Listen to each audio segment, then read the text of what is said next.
निशा recording studio Bihar Sharif. मातर बोलो मुआ कुछो न जाने, मातर बोलो डीजे कंचन राव न जाने, मुजफ्फरपुर। देवरवा के मने में खोट मिक्स बाय अंकित बाबू। पियावा मिललई पातर सूतर देवरा मिललई मोट हे।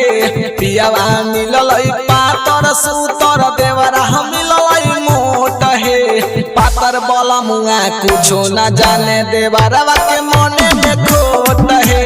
पातर बोला मुआ कुछो न जाने देवरवा के मने में खोट हे।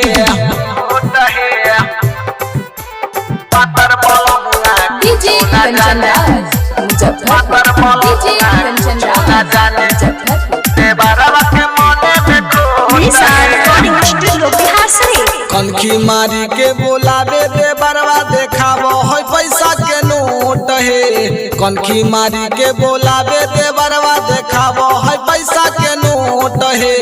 पातर वाला मुआ दिल्ली कमावे देवरवा के मने में खोट हे। पातर वाला मुआ दिल्ली कमावे देवरवा के मने में खोट हे।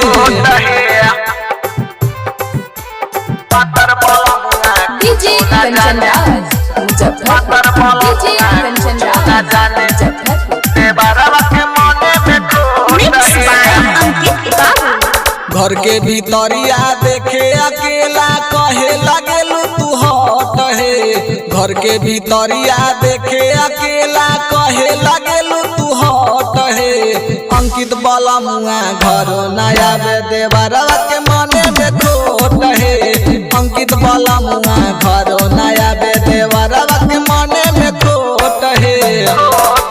पियावा मिललई पातर सूतर देवरा मिललई मोट हे। पियावा मिललई पातर सूतर देवरा मिललई मोट हे। पातर वाला मुआ कुछो न जाने देवरवा के मने में खोट हे। पातर वाला मुआ कुछो न जाने देवरवा